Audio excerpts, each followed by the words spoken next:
It seems like this video caught your eye, you saw it and thought it may be worth watching.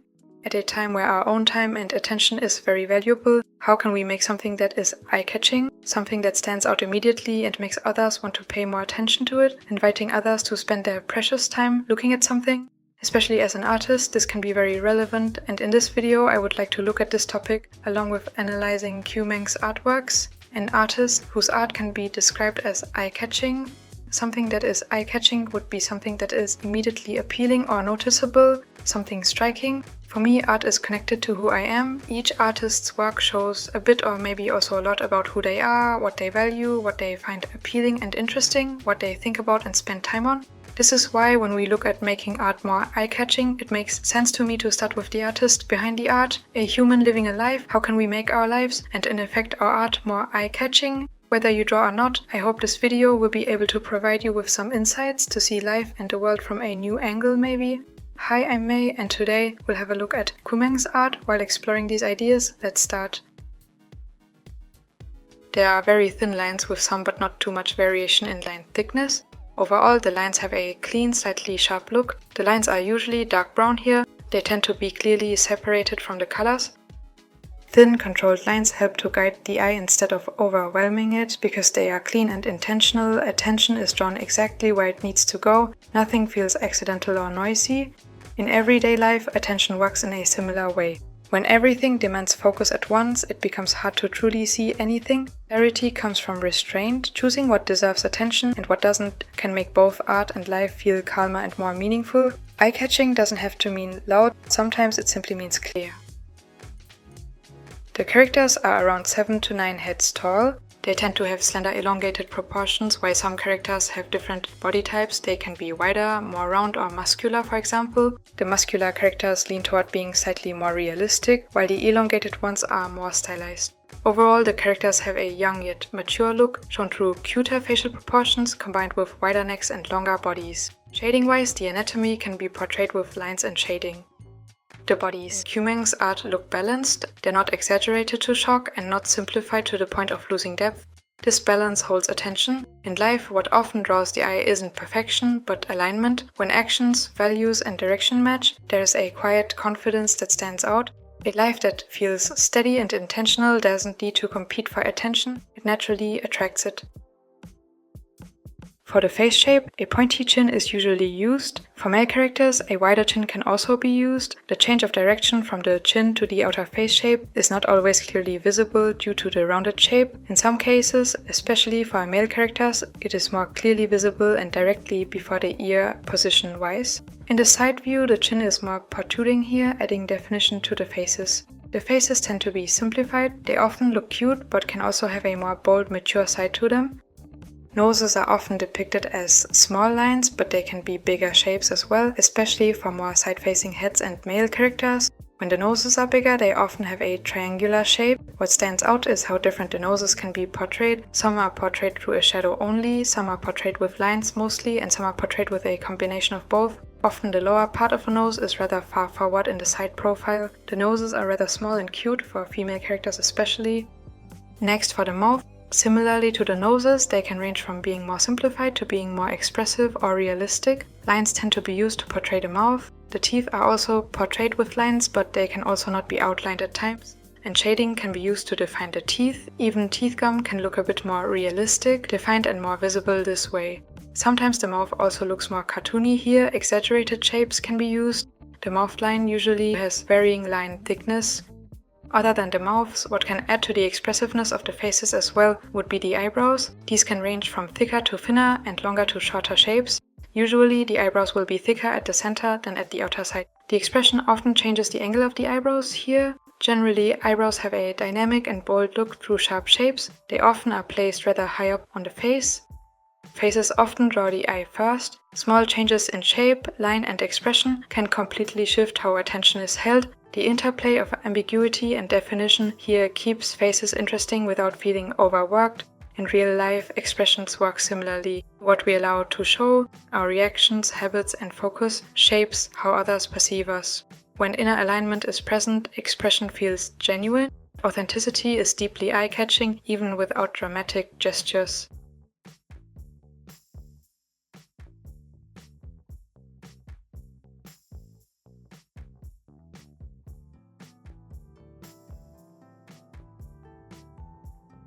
The eye shape can be more square or parallelogram-like, circular or triangular, depending on the character and head angle. All of these shapes are usually slightly rounded. Female or younger characters tend to have more rounded eyes, while male or older characters have more squarish eyes. Triangular shapes are used for faces in profile view.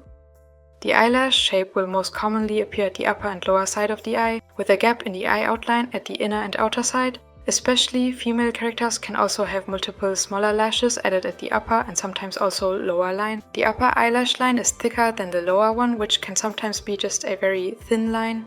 There can be one line above the eyes. It often has a similar shape to the upper eye line. Now moving on to what's inside the eye shape, the iris.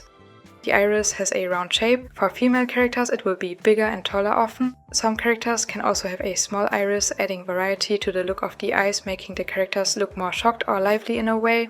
What I found interesting here is how for one of these eyes the iris outline is not clearly defined everywhere and instead small strokes are added on one side. For the pupil it's similar for this set of eyes. The other eyes commonly have a circular black or slightly colored shape for the pupil. Shading-wise, the iris tends to be rather simple. Usually you'll only have a base layer and a shadow here, the shadow being at the upper part of the iris. In some cases, more interest is added to the eyes with a more colorful layer or a specific highlight pattern, showing a window for example. Speaking of highlights, these tend to be added in the middle of the iris. Often it's a small shape that can look kind of sharp and dynamic. Finally, for the white of the eye, a gradient shadow can be added. Other than this, a darker, sharper shadow cast from the eyelash can also be at the upper part of the white of the eye. Next, let's talk about the face shading. This can vary a lot depending on the artwork. Sometimes no face shading is added, but most of the time some shadow or light is determined by the lighting setup and face volume. For example, a triangular light below the eye or some light only on the outer face shape can be added with gradient or sharper shadows. Eyes are one of the strongest eye-catching elements because they represent focus. These eyes feel alive because they aren't overloaded. Clarity and intention guide their design. In daily life, what we pay attention to is defining. What repeatedly catches the eye slowly shapes thoughts, emotions, and direction. Some things appear appealing at first but drain energy over time, while others slowly give life and clarity. Learning to recognize the difference changes not only how art is viewed, but how life is experienced. Hairline art can be described as simple and expressive, making the hair look dynamic. The line thickness can vary a bit, and line art focuses on the silhouettes. Some inner hair strands tend to be portrayed through lines as well. Hair shading can add further definition. Let's talk about this next. Most of the time a mix of sharp edges and gradients is used. Hair shading can convey the lighting. Other than this, it can also depict hair strands, separating them from each other. Some artworks have just a base color and shadow color for the hair. Often these will only feature sharp shadow shapes, having a kind of cel shading look. Other artworks can have highlights or reflected light added. For a more detailed illustration, here's a shading setup. First is a base layer, next a first shadow layer, then a second shadow layer. After this a layer for reflected light, which includes a blue hue at the top and a purple hue at the bottom in the case of this artwork. Finally, a layer for highlights, which are added at the top of the hair around the front. They have a small, sharp, zigzaggy shape here, with a rather sketchy, expressive look. Generally, the highlights vary a lot, even in this set of artworks with this hairstyle I am breaking down here. While the highlights here are all made up of smaller rough strokes, they all form bigger, zigzaggy shapes in the case of these artworks. For one of them, they transition into the overall hair shading. The shape of the highlights here fit to the overall hairstyle. Many of the other illustrations also don't have highlights. And the last aspect for the hair I'll mention is how the facial features, such as eyebrows and eyes, appear when they are covered by hair. The hair can fully cover them, but also not cover them at all, meaning it varies a lot depending on the illustration. Hair adds motion and energy without stealing focus from the face. Even when it may be detailed, it supports the composition instead of overpowering it. In life, movement is important, growth, change, creativity, but direction matters more. Motion without purpose can distract, while movement aligned with intention draws attention naturally. Eye-catching isn't about constant stimulation, it's about meaningful flow. The range and diverse ways different elements like the hair are portrayed in qmeng's artworks is also visible in the next aspect I'll mention here. Various aesthetics can be portrayed here, a more futuristic, formal or casual look for example. I find the use of unique outfit pieces and accessories fitting to the image aesthetic very expressive here. The outfits tend to be unique and dynamic. The shading of the clothes can vary depending on the material. Textures can also be used to convey this further. Shiny textures, for example, add to a futuristic look at times, and vibrant colors give the characters an eye-catching look. Clothing in these illustrations stands out because it feels intentional, nothing looks random, each piece seems to belong, and that's what makes it eye-catching in a unique and satisfying way. In life, attention often goes to what feels honest and purposeful rather than exaggerated. There's a difference between wearing something just to be noticed and wearing something that reflects who you are. One may grab attention for a moment, the other holds it longer. Discernment tends to play a big role here. Not everything that shines is worth focusing on. What we place before our eyes shapes us over time. Clothing can reflect a similar idea, expression without excess. It shows that something can catch the eye without competing for it. For art, this can mean designing outfits that support the character rather than distract from them. For life, it can mean choosing expression that aligns with values rather than trends. Expression here can refer to the clothes you wear, but also the items you consume and how you carry yourself. Even everyday habits, how you spend your time. It's about letting consistency and intention do the talking. Fitting to the bold and vibrant look of the illustrations, the colors oftentimes are bold. Some neon tones can be included as well. The high saturation is characteristic here. Sometimes the background will feature a neon color, for example, as well. Other artworks can feature more muted tones. Similarly to the varying colors, there's a big range of color hues. Artworks tend to feature yellow, red, green, blue or pink tones, all combined or focused on one. Overall, the colors tend to be either muted or very saturated. They don't have pastel-y tones, for example, leading to a more dynamic and vibrant look. Color is one of the fastest ways to catch the eye. The brain responds almost instantly. That's why color can look energizing, but also overwhelming if overused. Attention can be pulled easily, sometimes toward things that look appealing but don't actually give life. Just because something is bright doesn't mean it's nourishing. These illustrations show balance. Even when colors are intense, they are organized. There's a sense of control which allows the viewer to enjoy boldness without feeling overstimulated. In everyday life, this can look like choosing what we surround ourselves with, visually, mentally, emotionally. Too much noise can lead to being able to perceive less over time. Thoughtful color, like thoughtful choices, keeps attention alive instead of draining it. For art, this suggests using bold color with purpose. For life, it's a reminder that what fills our vision slowly shapes how we feel, think, and respond.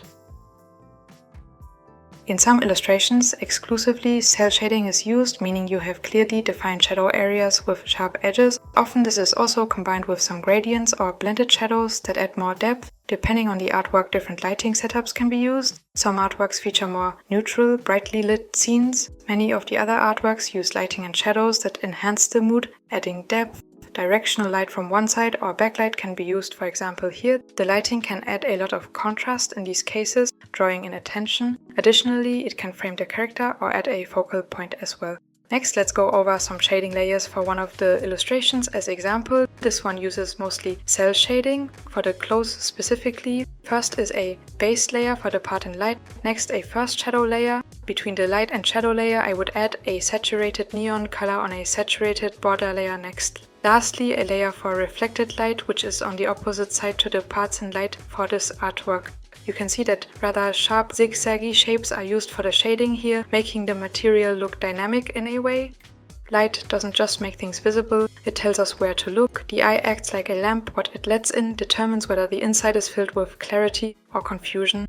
Light reveals, but it can also expose. In these artworks, lighting doesn't appear random. It highlights what's important and allows other areas to stay quiet. This restraint is what can make the images powerful. A similar concept can be applied in life. When everything demands focus, nothing truly stands out. Learning where to direct attention and where to let things remain in shadow creates clarity. For artists, lighting becomes a tool to guide perception. For everyday life, it becomes a reminder that focus is shaped by what we choose to illuminate. Finally, let's talk about the extra effects and backgrounds. The backgrounds can be very simple with one flat color black or white, neon colors can especially make the characters pop here. In other artworks, graphic design elements or full scenes can be drawn in as well. Scenes often feature cityscapes or skies. At times other indoor or outdoor scenes are depicted. The colors and lighting tend to unify the characters and backgrounds. For graphic design elements, which could also be counted as extra effects, texts with unique fonts can be included. Circles, lines and borders are other elements that can be added. Many artworks don't have extra effects added, but various props around the character or on the character can make the artwork stand out more, adding to the lively look of the illustrations. An eye-catching image doesn't always need more, sometimes it needs less. Awareness is important, not everything needs to be seen all at once. The eye becomes overwhelmed when there's no place to rest. The backgrounds show an understanding of space, empty areas aren't wasted, they give meaning to what is present. Silence, visually and mentally, leads to contrast, and through this more focused attention is possible. In our day-to-day routines, this can translate to leaving room for stillness. Constant stimulation can make even meaningful things blur together. Space allows appreciation. For art, this can mean letting backgrounds breathe. For life, it's a reminder that what we remove can be just as important as what we add. Taken together, these elements show that being eye-catching isn't about excess, it's about intention, clarity and focus, both in art and in how we live. When something truly captures attention, it doesn't force it, it invites it, and this invitation, whether in an image, a moment or a life, is often where meaning begins. Next, let's move on to the drawing process part of this video, where I apply the elements we mentioned to my own illustration of my original character, Yumari. As I talk about drawing him, I would like to share some more insights that I found helpful. For these, I blend in the topics, and maybe you can try to recognize where you are, what of the ideas they are applied to you. We start with the sketch. Pose-wise, I went with something that should show a bit of confidence and boldness, because that is something I commonly see in qmeng's work, the bold energy. While Yumari as a character is rather reserved and calm, he's also more confident than insecure, to me personality-wise. Something I like about drawing these illustrations is that depending on the artist, I analyze the personality of Yumari, or at least the energy of the artwork can shift a bit. I also adjust Yumari's outfit, inspired by the artist and how they portray outfits in their illustrations. In this case, I went with some modern and abstract details. I also gave him some glasses, something I haven't tried before. There are moments when something draws attention without shouting for it. A small detail, a gentle contrast or a quiet presence can stand out more than noise ever could. In daily life, this shows up when something calm feels more noticeable than constant stimulation. What truly catches the eye often does so because it gives rest instead of demand. Learning to notice these moments can help slow down the pace of attention and make space for clarity. When going over the sketch in the line art phase, I wanted to stick to rather simple or few ones to provide clarity. The lines used are also rather straight and sharp, but some more rounded ones give a contrast to this for Yumari's hair or the moon at his chest, for example. Attention is constantly being pulled in different directions. Not everything that stands out is worth being looked at for long. Many things appear appealing at first but leave a sense of emptiness afterward. Real growth often begins when attention is redirected on purpose, away from what drains energy and toward what gives life. Small choices about what to look at, read or focus on can quietly reshape an entire day. For the colors, I definitely wanted something vibrant. Yumari's design features rather calm, cool tones. I wanted to maintain this, but instead of using pastel colors, I went with vibrant neon ones here. I used several gradients, and for the background I experimented a bit. I decided on a dark background because it would make Yumari with his lighter tones, especially for his hair for example, stand out more, but more on this later on as well. There is a point where too much input leads to exhaustion rather than inspiration. Overexposure can dull sensitivity, making it harder to recognize what truly matters. This pressure moment often feels like restlessness, distraction, or constant comparison. It reveals the need for limits. Guarding what enters the eyes is not about restriction, but about protecting the inner world from overload. Then it was time to block in the shading. I used a dark blue color with a lot of saturation here. Because the background is dark, I thought the silhouette of Yumari would stand out more if the shadows are mostly at the inner parts. This is why I went with light around both the right and left side. The main light is from the right side. By making a lot of the character in shadow, I wanted to add a bit of mystery. At some point, a realization settles in. What is seen repeatedly begins to shape thoughts, emotions, and direction. The eyes are not passive, they guide the heart. When attention is given to what is meaningful, steady, and truthful, the inner world becomes clearer. This shift often feels subtle, but it marks a turning point where awareness replaces autopilot. I used the blocked out shading to determine how I shade the different parts after this. I started with the skin, then I moved on to other parts, the eyes, the hair, and finally the clothes. For this, I used the shading layer system I determined in the analysis stage. Especially for the clothes, I used some more zigzaggy and blocky shapes. I wanted there to be some sharpness, and for the shading to have a bold look through this. There are moments when surface level appeal tries to pull focus back again. Things that promise quick satisfaction often return louder when depth is chosen instead. This tension reveals how easy it is to drift. Staying grounded requires discernment. Learning to pause before giving attention away. Not every eye-catching thing deserves a place in the mind. For the background, you can see that I went with dark black and blue tones with some gradients.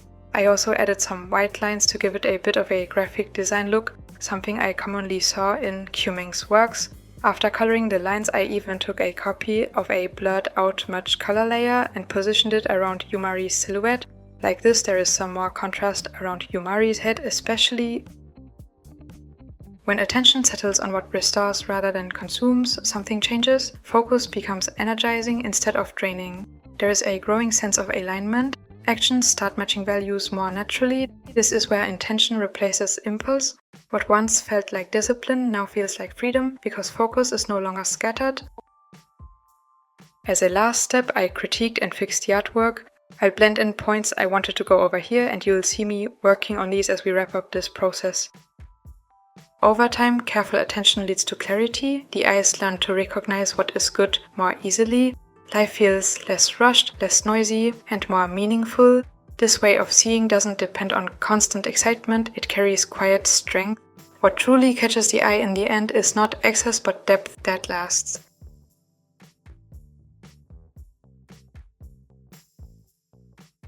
And with that, the illustration of Yumari is done. Let me know what part of this illustration process you enjoyed seeing most, and maybe also which small insight connects with you. Links to qmeng's art and social media are in the video description, you can check it out if you haven't already.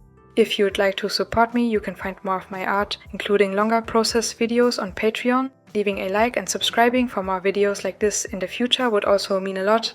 Thank you for watching, have a nice day, bye!